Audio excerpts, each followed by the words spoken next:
I was never interested in school whatsoever. I thought school just, it held me back from what I wanted to do with my life, you know, and I don't know, maybe that's just, you know, back then it was probably just smoking dope and playing my guitar, you know. Right. But even that had focus. Yeah. So, you know, and that's sort of the direction I chose to go, you know. And I always felt like I was always, you know, misunderstood, and I didn't want anybody to understand me. You know, as far as they were concerned, I was invisible.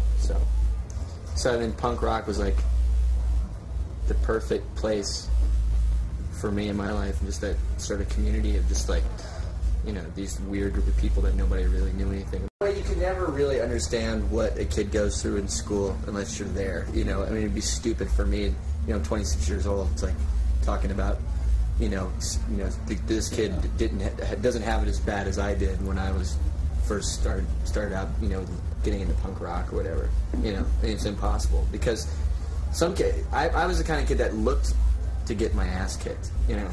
I made it sort of, I was outgoing, you know, I wanted to get beat up to prove some point. I have no idea. So yeah, I think nowadays it's pretty much just as silly as everything was in the 80s. You know, it's just, you just kind of have to live with the time that you're in, you know, and go forward with the information that you have at the time.